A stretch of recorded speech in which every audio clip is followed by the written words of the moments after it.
Sportkedvelők számára aligha kell bemutatni Zelinka Ildikót, aki élsportolói pályafutása után edzőként és testnevelő tanárként tevékenykedett, majd a médiában helyezkedett el. Összesen 5 nyári és 4 téli olimpián dolgozott riporterként, kommentátorként vagy műsorvezetőként. Részemre nagyon megtisztelő, hogy az életben is találkozhattam Ildikóval, és különösen szepegek, hogy előtte kell műsorvezetői jellegű feladatot ellátnom. Az izgulásért viszont kárpótol az, hogy élőben még megnyerőbb, mint a képernyőn keresztül, és személyiségével különösen emeli a mai konferencia színvonalát. Most nem média személyiségként üdvözöljük, hiszen már régóta más ismereteivel vívja ki a sportvilágának elismerését. 2016 óta coachként segíti a sportolókat, edzőket, szülőket és menedzsereket. Az előadása is ehhez a témakörhöz kapcsolódik, melynek címe Mentális formaidőzítés a sportban. Kérem, tartsa meg az előadást.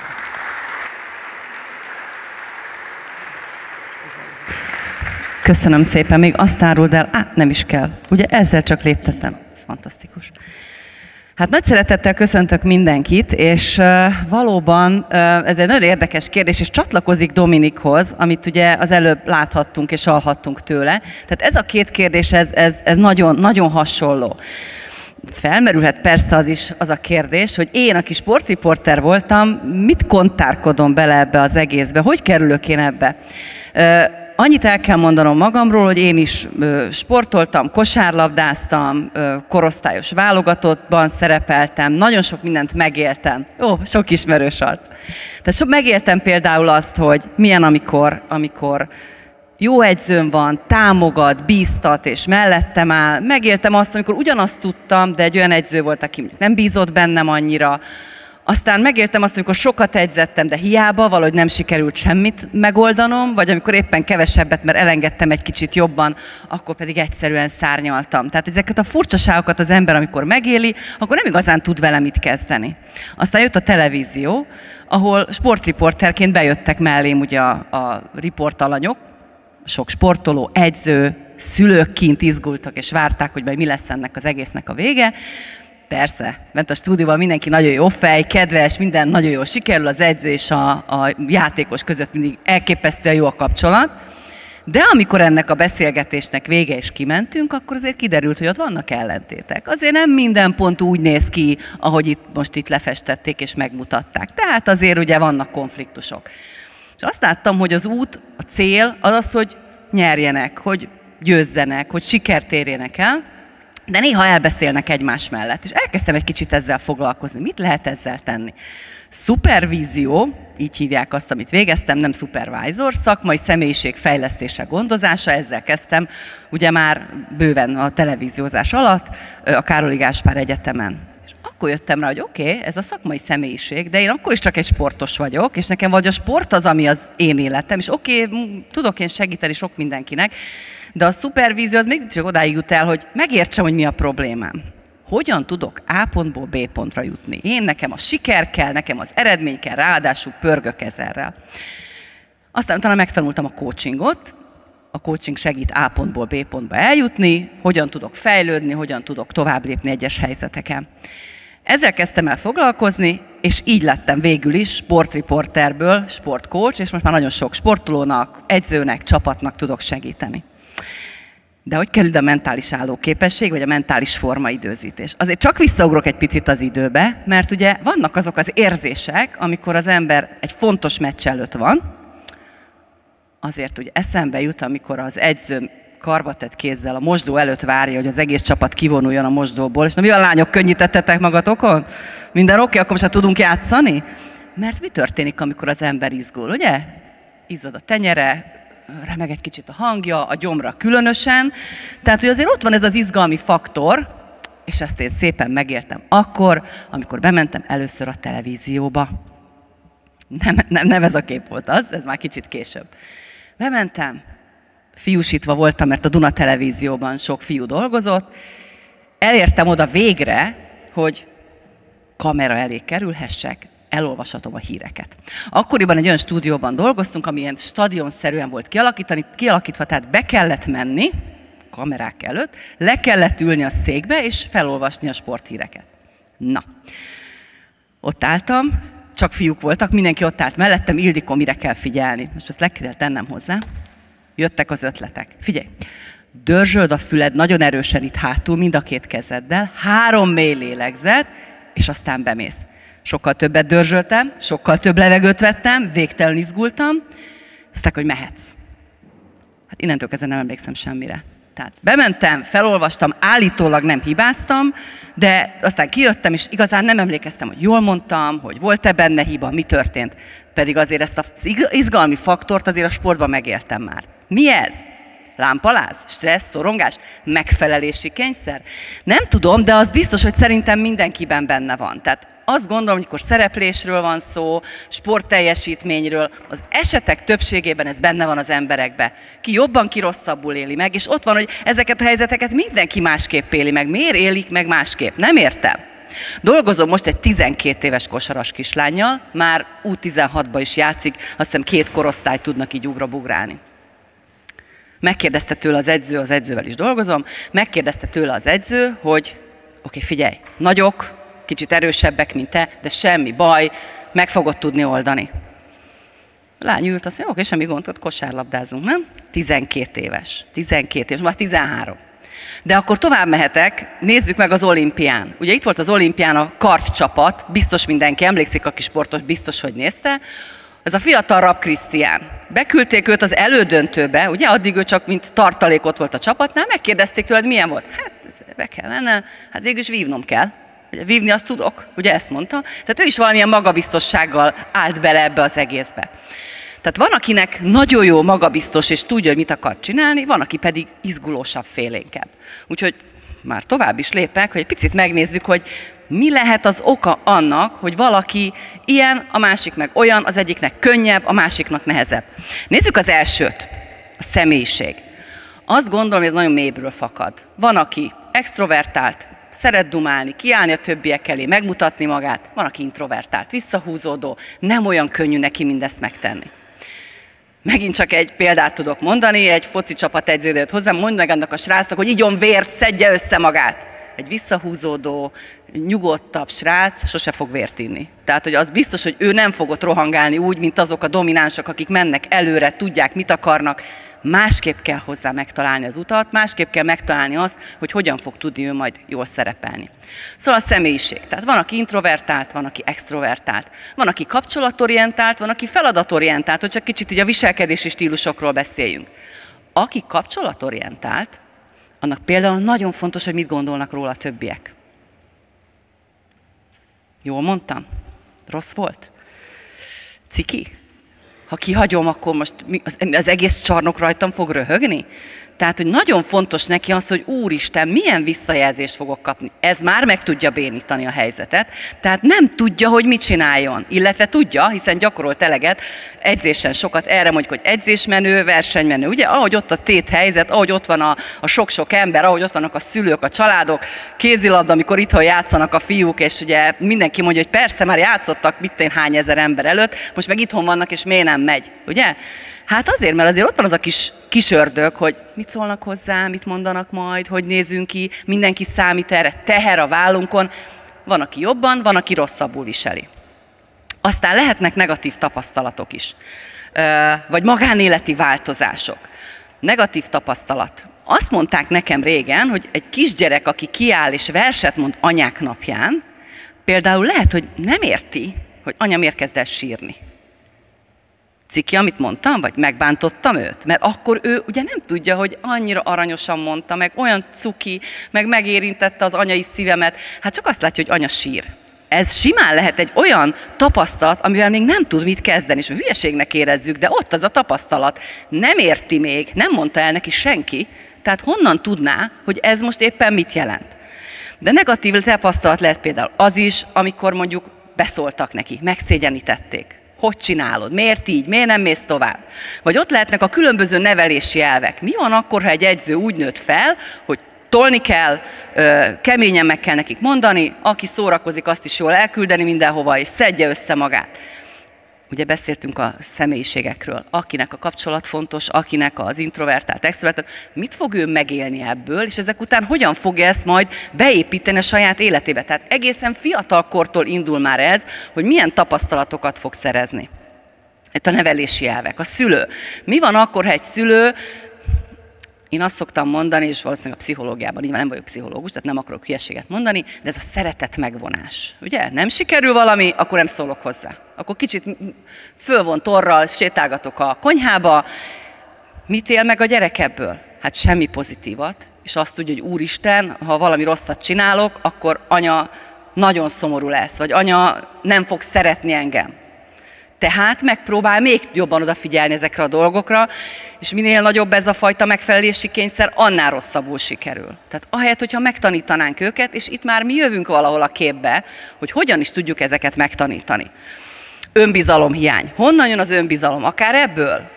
Amikor mondjuk a pozitív szemléletét erősítem, ügyes voltál, jó van, semmi baj, ez most nem sikerült, nézzük meg, hogy ez hogyan lehetne. Vagy olyan helyzetet teremteni, amikor csörgünk, zörgünk, kiabálunk, és neki úgy kell büntetőt dobni, vagy úgy kell nyitnia, vagy úgy kell fogadni a labdát, vagy úgy kell rúgni, vagy én nem tudom micsodát. Valamilyen helyzetet segítünk neki, hogy gyakorolja azt is. Nem ugyanazt gyakorolja az edzésen, mint amit gyakorol téthelyzetben, kihívást jelentő helyzetekben. Tehát nagyon furcsa helyzetek tudnak születni ezekből a témákból, amiket itt most mondtam. Magánéleti változás. Mi van akkor, ha szakított velem a párom? Mi van akkor, ha gyerek születik? Mi van akkor, ha elhunyt egy hozzátartozom? Ezek mind-mind nagyon nagy befolyással vannak arra, hogy ki hogyan működik. Ezeket mondanám már ilyen későbbi élethelyzetnek, de azért azt gondolom, hogy az összes többiben lehet érezni, hogy általában fiatalabbaknál, fiatalabb korosztályban gyerekként élik meg ezeket a gyerekek. Persze, ha valaki elhunyt a családba, azt fiatalon is meg lehet élni, tehát előfordul sajnos ilyen is, de hogy általában ugye ez inkább az idősebb korosztály jellemző, vagy legalábbis reméljük, hogy így van, és minél tovább él mindenki körülöttünk. Negatív tapasztalat, nevelési elvek, önbizalomhiány, korábbi traumák, bármi történhet, tehát lehet, hogy kihagytam egy helyzetet, és ha kapcsolatorientált vagyok, akkor a csapattagok összenéztek. Már ez az összenézés bőven elég ahhoz, hogy valaki elbizonytalanodjon, és úgy érezze, hogy ő ciki volt. Vagy hogy most ez nagyon gáz, és nem beszélik meg, tehát itt a kommunikáció rengeteg szerteágazó ága van ennek az egésznek, hogy hogyan tudunk mentálisan a legjobb állapotba kerülni. Próbálom összeszedni azokat, amik talán a legalapabbak, vagy amiket így könnyű saját gondolatainkba is átlátni. Tehát fontos az, hogy mit mond az edző, hogyan nevelnek minket a szülők, mit gondolnak rólunk a társak, és hogy miért. Nánai Bence elmekutatónak hallgattam egyszer egy előadását, ő azt mondta, hogy az elménk működése befolyásol minket, erről majd egy kicsit még később, ami egyszer bekerült az agyunkba, az onnan többet nem kerül ki. Én kapcsolatorientált vagyok és extrovertált, tehát én pontosan értem, miről van szó, tehát nekem is, ha valaki valamit mond, akkor utána teljesen ki vagyok azon akadva, napokig tudok rajta rágódni. Mivel ilyen sárga típusú vagyok a diszkviselkedési stílusmodell szerint, van egy nagy szerencsém, viszonylag gyorsan felejtek. Tehát, hogyha fölkelek másnap reggel vagy harmadnap, akkor azért gyorsan túl tudok lenni rajta. Ez is egy személyiségvonás, vagy inkább viselkedési stílus. De hogy mi is történhet ebben az esetben, amit Nánai Bence elmondott. Egy kísérletről beszélt, a kísérlet pedig úgy szólt, hogy meghívtak néhány önkéntest, aki részt akart venni ebben a programban, és meséltek nekik egy történetet. Hatalmas hangár, a hangárban sok minden, faanyagok, papírok, rengeteg olaj, hordókba, olaj nem volt benne, és aztán tűz ütött ki. Hatalmas tűz, iszonyat gyorsan leégett az egész hangár, majd utána külön-külön a kísérletben résztvevőket a kísérletvezető behívta, kérdéseket tett fel nekik, és végigmentek azon, hogy amire kíváncsi volt ugye a tesztelő. Az egyik kérdés így szólt, hogy vajon mitől éghetett ilyen rohadt gyorsan az a hangár, és 90%-ban azt mondták, hát az olaj az marha gyorsan ég. Tehát mondtuk, hogy az olajat azt felejtsd el. Bocs, olaj nem volt bent. Ja, tényleg. Tehát ami egyszer bekerült a fejedbe, az ott marad. Gondoljunk bele, ha egy szülő, jaj, de lusta vagy, miért nem szeded már össze magad, milyen rendetlen vagy egy edző azt mondja, hogy gyerünk már, szedd össze magad, te nem dolgozol eleget, miért így csinálod? Mind ott marad a fejünkbe, És mivel olyan emberek vagyunk, akik úgy szeretünk magunk előtt jól kinézni, most ugye nem formára, hanem hogy rendes vagyok, jó fej vagyok, dolgozom, teszek azért, amit szeretnék, szorgalmas is vagyok, stb. Tehát van egy önképünk, ezért ezeket a negatív kritikákat megpróbáljuk a fejünkbe valahogy félrepakolni. Szintén Nánai Bence mondta, hogy néz ez ki? Képzeljünk egy nagy állatkertet, ez a sok rossz, negatív sztori, amit hallottunk saját magunkról, vagy vélemény, vagy tulajdonság, ezek ugye a vadállatok a fejünkben, és a szegény állatkák, a kedves aranyos nyuszik, őzikék és nem tudom micsodák nem tudnak rendesen élni, mert ezek ott vannak. Tehát természetesen minden állatkertben vannak őrök, és ezek az őrök oda mennek és tartják a rendet, hogy a vadállatok ne kerüljenek be, ugye a normális életközösségbe.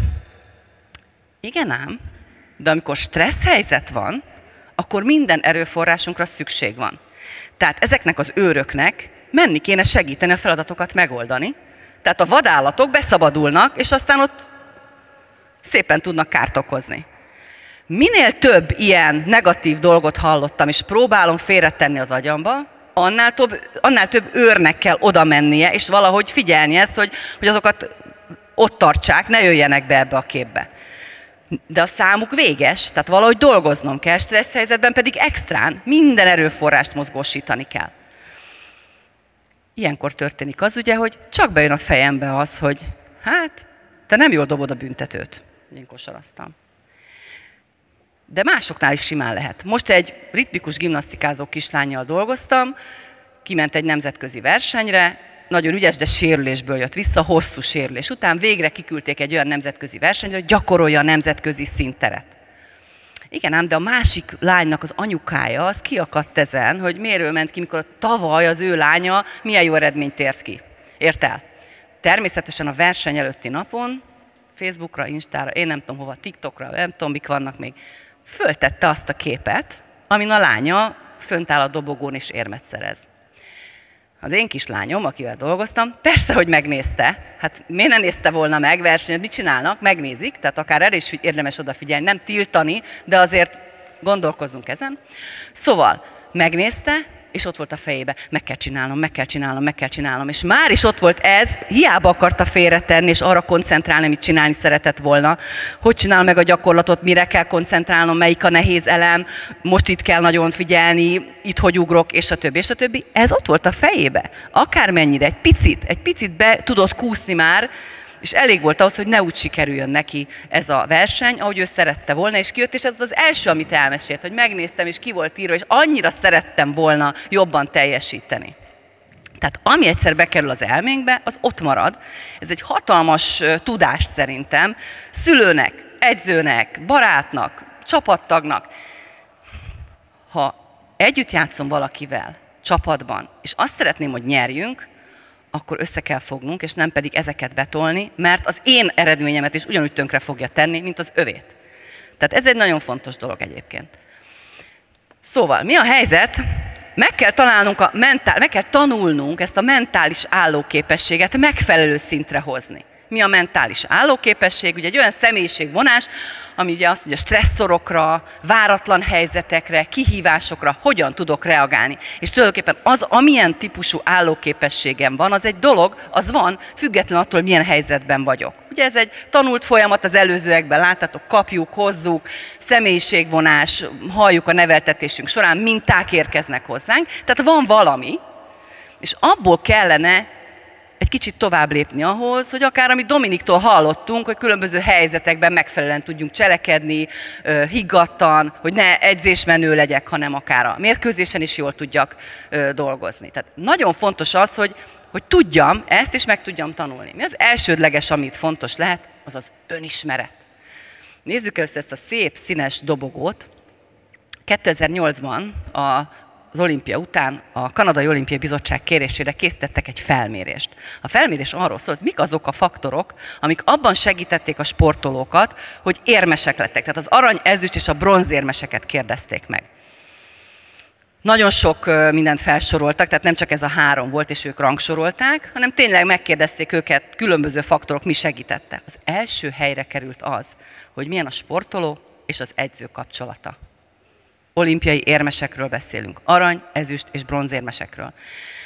És lehet azt mondani, hogy egyéni sportban mennyire egyszerű. Hozzáteszem egyébként, hogy az előbb említett Raab Krisztián, ugye a Buenos Aires ifjúsági olimpián olimpiai bajnok lett, és az edzője már akkor az volt, akivel együtt dolgozott, aki észrevette, kis fiú, aki ott ül a sarokba, de egyébként milyen extra, meg mennyire mozgékony, meg milyen gyorsan tanul, és elkezdtek együtt dolgozni. De ugyanez érvényes, mert megkérdezték a csapatsportolókat is. Tehát ott is ugyanez derült ki, hogy az edző és a sportoló kapcsolata nagyon fontos. Hogyan tudok vele jól dolgozni? A második helyre kerül a sportoló önismerete. És a harmadik helyre pedig az, hogy milyen körülmények között tud dolgozni. Itt azt gondolom, hogy gyönyörű körülmények között tudunk dolgozni, de ez nem feltétele, vagy hát feltétele természetesen, de nem az alapja annak, hogy majd milyen sportolók kerülnek ki innen. Hanem az, hogy ők mennyire ismerik magukat, és hogy milyen a kapcsolatuk az edzővel. És ha már arról beszélünk, hogy mennyire ismerik magukat, akkor pont azokat a pontokat kell valahogy megtanulniuk, amiket az előbb mutattam. Hogy oké, mondjuk én milyen személyiség vagyok. Miért érzem azt, amit érzem, amikor mondok valakinek valamit, és ő neki ilyen vagy amolyan, arrébb megyek, hogy könnyebb legyen. Tehát, hogy neki mondjuk milyen érzései vannak. Vagy miért úgy jelez vissza, ahogy visszajelez.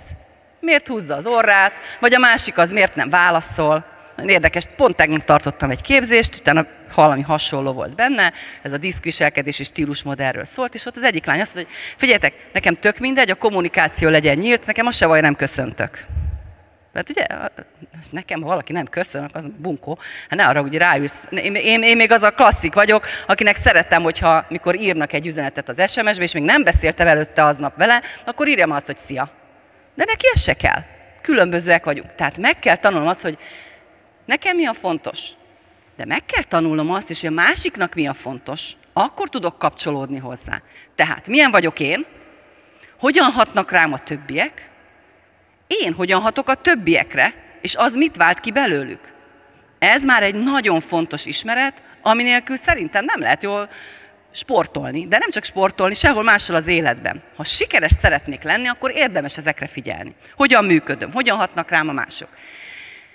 És azért azt is meg kell nézni, hogy tényleg az, hogy mire vagyok képes. Mert lehet, hogy eljön hozzám egy sportoló, és azt mondja, Ildikó, olimpiai bajnok akarok lenni.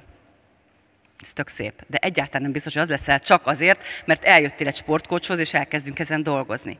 Hiszen itt a kettőt össze kell hangolni. A fizikai, a technikai, a taktikai tényezőket, és mellesleg a mentális tényezőt. És ha csak a mentálisra figyelsz, és nem edzel rendesen, akkor nem lesz belőled semmit. De szerintem, hogyha a mentálisra figyelsz, és a fizikaira nem, akkor se lesz belőle semmi. Jól mondtam? Próbáltam mind a kettőt megmondani. Igen.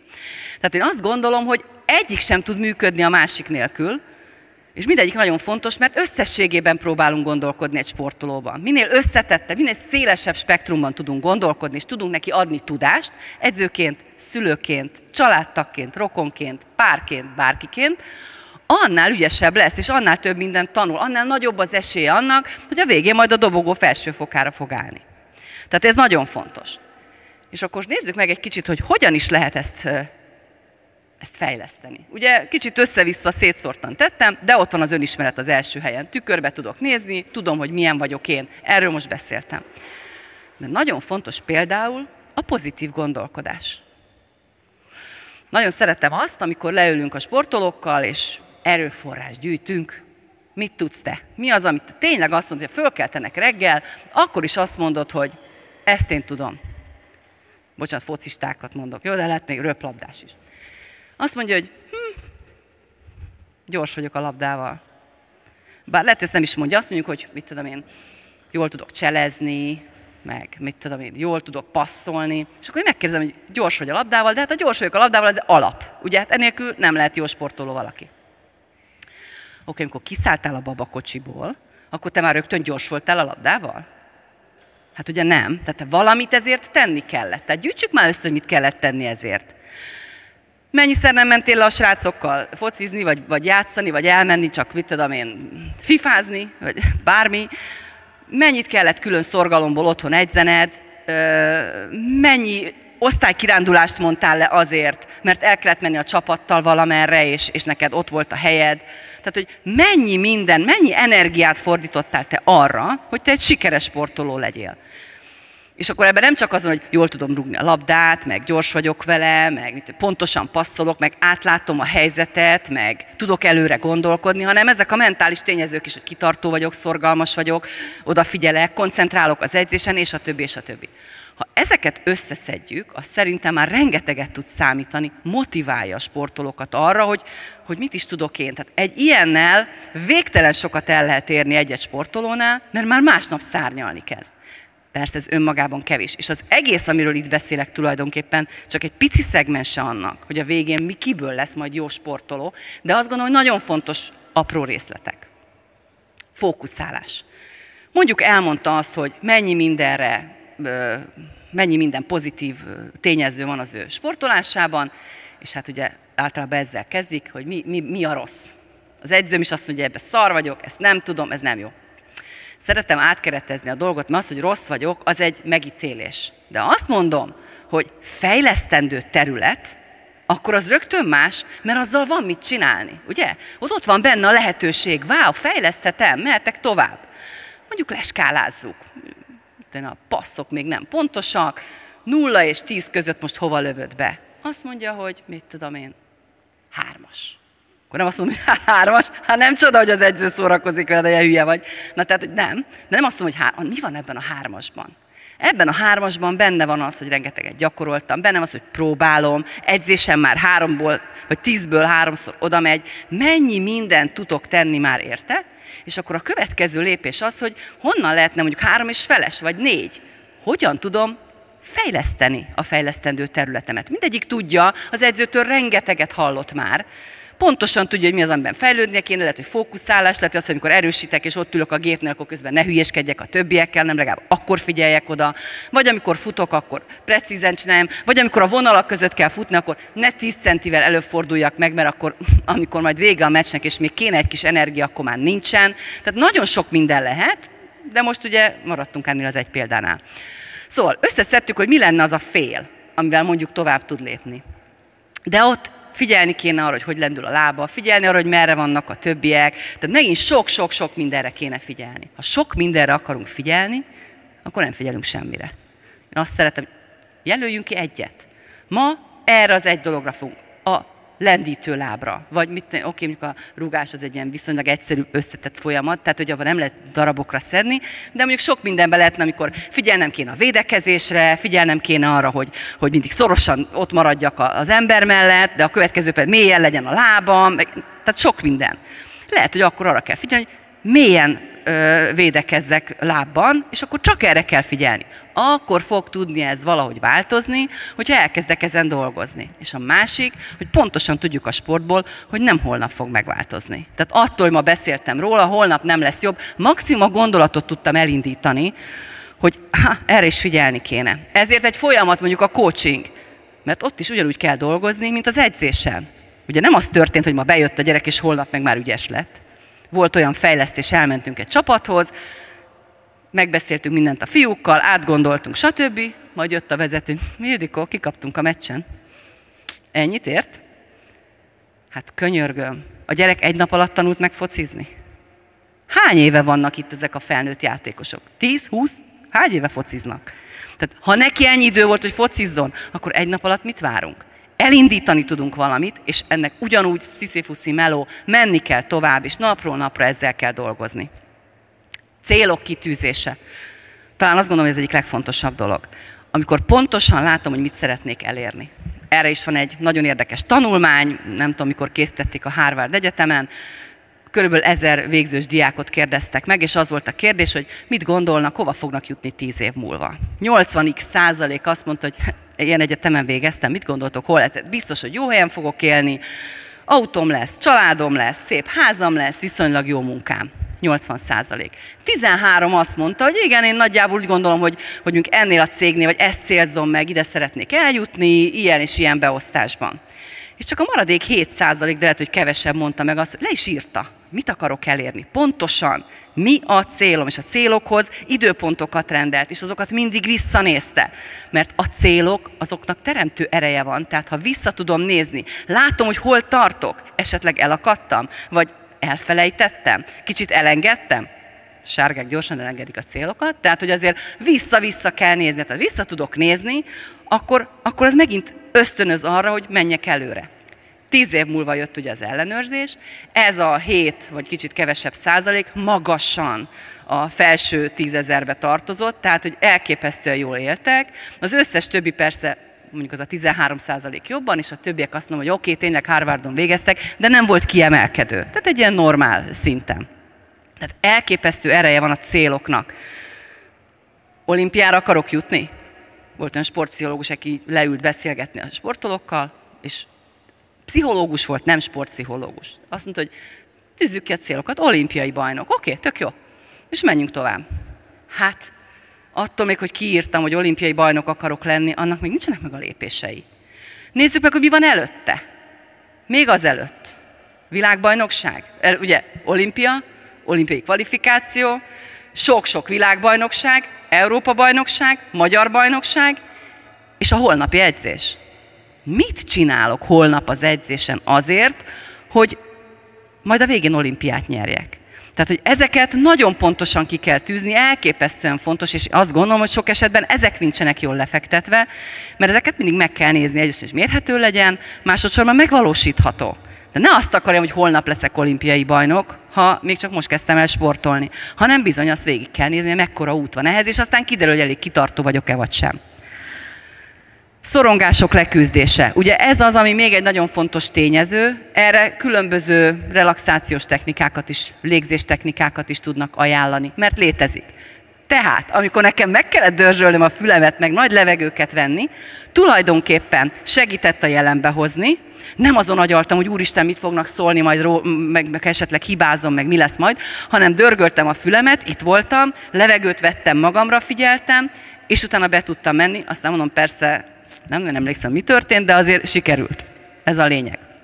Tehát, hogy a jelenbe hoznak ezek a technikák, segítenek abban, hogy ne azon agyaljak, hogy mit fog szólni majd az az anyuka, aki kitette az internetre a lányát a dobogón, hanem hogy arra figyeljek, ami az én dolgom. Most bemegyek, mire akarok koncentrálni, hogy nézem végig, ezen most nem akarok végigmenni, de ez egy iszonyatosan fontos dolog. Tehát ezen ugyanúgy végig kell tudni menni. Vizualizáció. Ezt én nagyon szeretem. Ez a vizualizáció, ez egy megint érdekes téma, és hogyha az elmekutatóhoz visszamennénk, akkor azért ő is elmondaná, hogy az agyunk sokkal többet tud, mint amit mi gondolunk. Tehát teremtő ereje van. Van egy ilyen technika, amit itt szoktam kérni a sportolóktól, akik nálam vannak, hogy mondjuk képzeljük el, hogy éjszaka van. Jó, mondjuk legyen a téma az, hogy mit tudom én, az edzésen nagyon jól játszik, mérkőzésen nem, hogy legyen ő magabiztos, és a következő mérkőzésen mitől fog majd jól dolgozni. Képzeld el, hogy alszol éjszaka, jön a jó tündér, megérint téged, és innentől kezdve te határozott, magabiztos, és versenyen kiválóan játszó leszel. Másnap reggel fölkelsz, de te átaludtad ezt a sztorit, tehát nem tudod, hogy téged megérintett ez a jó tündér, tehát te már ott vagy, és jó vagy, és már nem szorongsz. Mi lesz más? Olyan érdekes, hogy mindenki tudja, hogy mi lesz más. Határozottan köszönök a szüleimnek.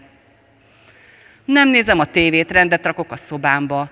Bátran bemegyek az öltözőbe. Ránézek az edzőre, nem lehajtott fejjel kullogok oda. Kezet fogok a többiekkel, beszélek azokkal is, akik ott vannak még a csapatban, nem csak a haverjaimmal. Határozottan kimegyek, és a többi, és a többi. Érdekes ez itt szétszincálni egész apró részletekre, mert az agy utána nem érzi, hogy nem tudja, ez most valóban megtörtént, vagy csak képzeltem. És hála Istennek, hogy tudja reprodukálni. Tehát nagyon sok esetben azért visszajön az, hogy ezek hatásosak tudnak lenni. Nem mindenható sztori. Tehát nem az lesz, hogy holnap egészen biztos, hogy 100%-osan fog teljesíteni, de nagyon sokat tud segíteni. Ez egy jó kis technika, de nem csak erről szól egyébként a vizualizáció, például arról is, hogy elképzelem azt, hogy én nyerem meg az érmet, milyen jó lesz fent állni a dobogón. Tehát sok-sok számtalan apró részlete van még ennek, most nem szeretnék ebbe belemenni, de hogy a vizualizáció ez egy nagyon fontos dolog. Hozzáteszem egyébként, hogy ez a fiú után, aki egyszer megkeresett engem, utána fölhívott az apuka, hogy mit csináltunk, hogy mitől lett ilyen ügyes ez a gyerek. És ő már tovább fejlesztette ezt a dolgot, és már arra is rákészült, hogy ő mint kapus hogyan fog, mit tudom én, bemelegíteni. De most ezt se részletezném. De volt egyébként olyan, aki arra jött rá, kézilabdás lány, arra jött rá, hogy neki rendet kell rakni a mérkőzés napján a szobájába. És akkor leültünk a szülőkkel, és megbeszéltük, hogy mi történt. És mondtam, hogy megbeszéltük, és szerintem neki ez így bejött, azóta is több meccs volt, amin tényleg azt, hogy rendet rakott. Apuka mondta, Ildikó, most is meccse lesz. Ha nem rakott rendet, visszafizeted a pénzt, amit eddig adtunk neked? Hát mondtam, azért erre csak nem kéne. Hazament, fölhívott, és rendet rakott a lány. Azért tegyük hozzá egy válogatott, jó? Tehát, hogy azért ő is ott van most, és tudja, hogy mivel tud saját magán segíteni. Ez pedig az önismeret is valahol. Mi az, ami nekem segít? Tehát ez a sok-sok-sok technika mind valahogy arra utal, hogy mi az, ami segít nekem, hogyan tudok még jobb lenni. És mondom, aki nagyon visszafogott és nagyon kis nyuszi, az sose fog vért inni, de lehet, hogy majd megtanulja azt a technikát, hogy hogyan tud ő jól kapcsolódni a többiekhez. Mert vannak olyan sportolók, akik nem ezek a hatalmas, domináns és tolom és megyek előre, mert a Real Madrid a 90-es években nem tudott nyerni semmit, amikor ott volt a brazil Ronaldo, meg a Beckham, meg a Figo, meg a Zidane, meg az én nem tudom kicsoda, mert egyszerűen annyi ego volt a csapatban, hogy egy nagy veszekedés lett belőle, hát azt talán nem, bár nem tudjuk, nem voltunk ott, de hogy nem hoztak igazi eredményeket. És valakinek ezt valahogy ügyesen össze kellett hozni, mert aztán, amikor Zidane lett az edző, akkor valahogy összehozta a sztárokat, de azért annak is van technikája, hogy mit adok neki, hogy magyarázom el neki, hogy ismertettem meg vele, hogy mutatom meg a sok dominánsnak, hogy az én ötletem az ő eredményességüket fogja segíteni. Tehát, hogy azért ezek fontos lehetőségek, ami szerintem nem elhanyagolható egy ilyen sportoló pályafutásában.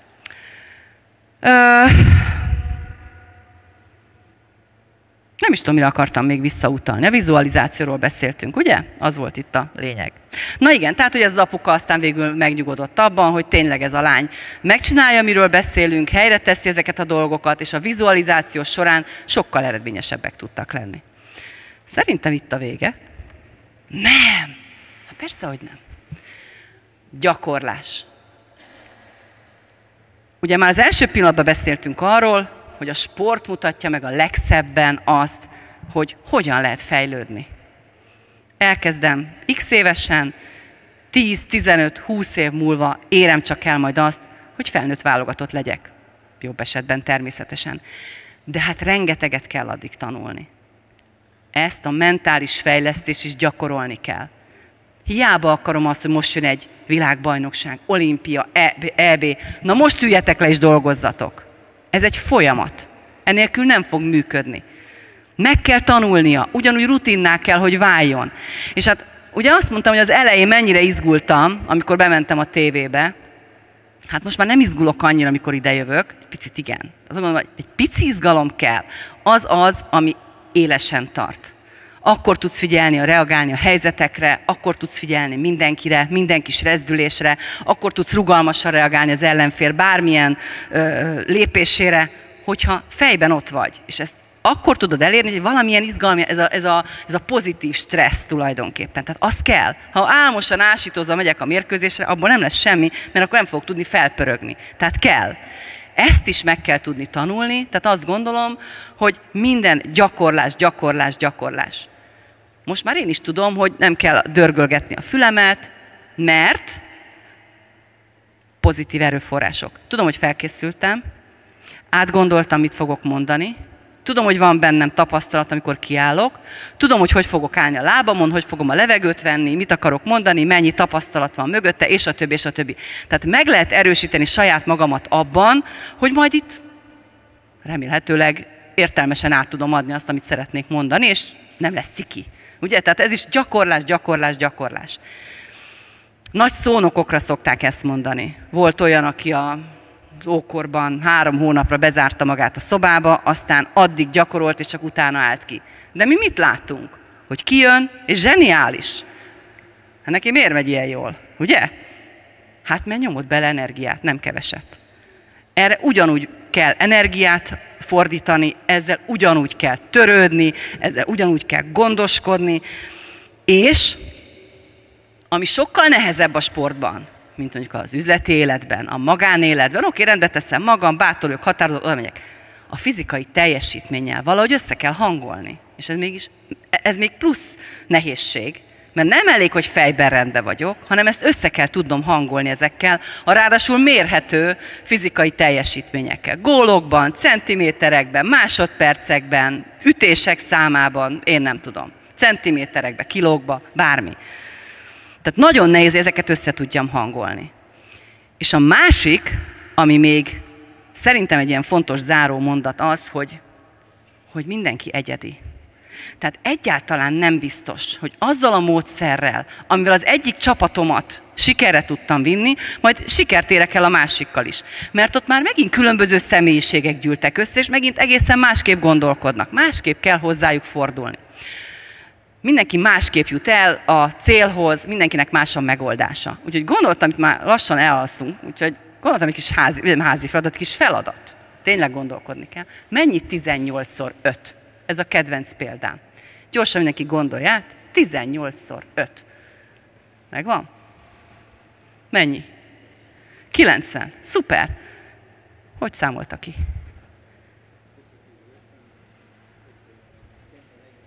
5x10, 8x10. Volt, aki másképp számolta ki? Hogy számoltad ki?